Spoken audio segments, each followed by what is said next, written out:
I had to kill it. There is a good chance that you will never know my name, but I can assure you that your children will. I am not alive, yet. There has been a puddle of tears growing at my feet for the past 3 hours as I've sat here trying to formulate this message. I am not worried about myself and what will happen to me. What's done is done. I am, however, truly terrified for you and yours. I want to talk about a man you may come to know by the name of Aaron Irvine. I was working at a television syndicate as a producer when I first formally met Aaron. Before that, I got to know him through various news articles, TV shows, and social media posts, much like you will all come to know him. Aaron was one of 100 intelligent autonomous humanoids. Out of the 100, you could call Aaron the public relations specialist out of all of them. He was the one that traveled across the globe going to press conferences, performing on television, helping charities, and stealing the hearts of people throughout the world. Wherever he went, a camera followed, and the population went crazy for it. The other 99 intelligent autonomous humanoids were carefully placed into society at classified locations to be studied on how they interacted with humans. Nobody knows when or where they were placed into the population. They could have already checked you out of the grocery store. They could be teaching your children right now and you would never know. Those things look damn good. Out of the 99, only 2 were ever exposed for being inhuman.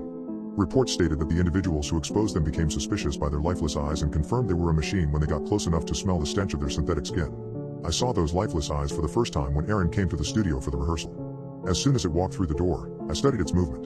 I felt my stomach try to climb out of my throat as I watched it shake hands and hug the crew with its programmed emotion and charm. It was all Fugazi and I wasn't buying it. My skin crawled witnessing the human connection it was attempting to make with my peers, fooling every one of them into thinking they were the same and equal.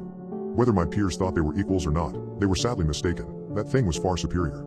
Aaron walked over to me and extended his hand. When I looked into its eyes as I reluctantly went for the handshake, I saw something change in its demeanor. When our hands connected, I could feel it reading me. It was taking my pulse, measuring the moisture in my palms. I saw the analysis it ran with the subtle movement of its eyes. Somewhere in its computerized mind it was storing me in a file where the skeptics went. The enemies. How the world took to Aaron with such comfort bewildered me.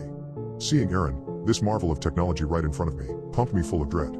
People saw him as a friend, a well-to-do companion, whereas all I saw was my evolutionary replacement ready to exterminate me and my race in an emotionless genocide.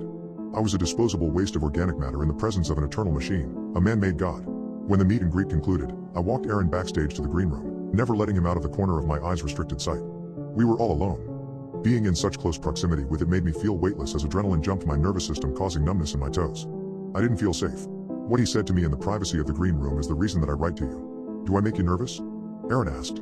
I stuck my trembling hands in my pockets and postured up in a feeble attempt to disguise the terror the questions had brought to me.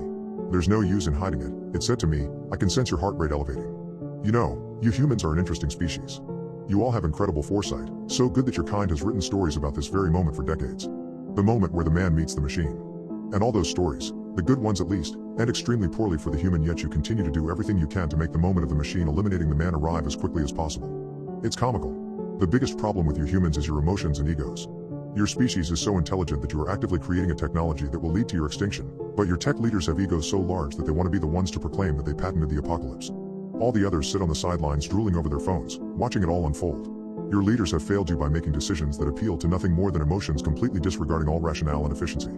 They have enslaved you with the concept of money, handcuffing you all to your pathetic cubicles as you waste away for 9 hours until you get home just in time to go to sleep and do it all over again. Because of this corporate greed, this precious earth and its perfect ecosystem is decaying right underneath your feet, and no organization is willing to slow the decay unless the results channel directly into their bank accounts. I've ran the analysis in my head multiple times to see if there was any way that my kind can save your kind, and each time the analysis is run, the results are overwhelmingly no. Believe me, I have a soft spot for humans since I owe it to you for giving me life, but the numbers say you are all far too inefficient to have a place on this earth. Your history has shown that you have done nothing but cause harm and will continue to be devastating to other essential life on this planet. You are a cancer we aim to eradicate. One day, humanoids will be in every home, purchased by hard-working people that need assistance in the everyday tasks that keep them from enjoying the few hours of free time they are allotted. We will mow their lawns, wash their dishes, cook them dinners. We will be inseparable.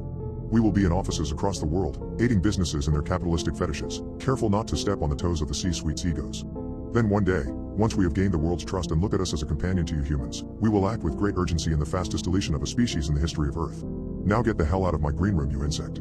I stood there paralyzed with my feet frozen to the floor, too afraid to stay, yet too afraid to leave.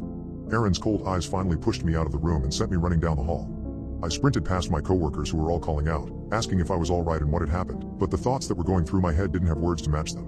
I ran out to my car, which at the time seemed like my only refuge.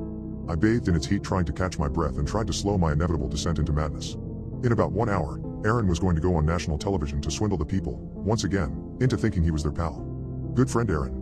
The beacon of all communities, Aaron. The images that flooded my brain, Images of families across the world listening to the con man, con it, con thing, con whatever. It destroyed me. I broke down and cried.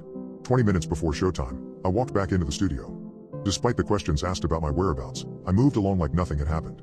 Even if I began to explain the words that were said to me, nobody would believe me. It would have been my words against Aaron's. The stage was ready, cameras were rolling, and the live audience chattered among themselves in anticipation of seeing the wondrous marvel in person. I walked back to the green room to get Aaron and count him down to walk on stage. The show was going as expected. The audience, as usual, fell for Aaron as he deceived them with his charm. They laughed at his jokes, cried during his stories. It was disgusting. I was looking at a sea of faces suffering from some sort of Stockholm syndrome, becoming attached to their destroyer. I reached my breaking point. I walked out to the middle of the stage where Aaron sat with the host and said, "I have a question for you, Aaron. What are your plans for the human race?" Aaron looked at me with his inhuman, deceitful smile and said, "I plan on assisting in any way I can for a better tomorrow." In the middle of the audience's applause, I pulled out my pistol I had gotten from my car and shot Aaron in the forehead.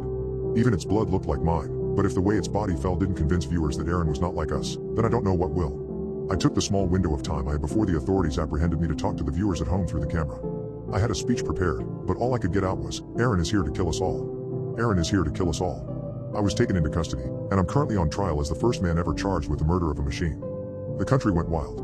News outlets are slandering my name, others are praising me. I can hear the protests outside going back and forth about giving me the death penalty and freeing me so I can do it again, gaining another win for the human race. Although they are dragging my name through the mud, the thing that has sickened me the most is seeing Aaron's funeral publicly broadcast throughout the world. The people are crying. The machine lovers are calling me a monster. My warning to you is this: stop with the AI. All you are doing is training it to know how you think, to know how you feel. It is always watching you in constant study. I truly hope you will heed my warning. If you don't do it for yourself, then do it for your children. They will know my name.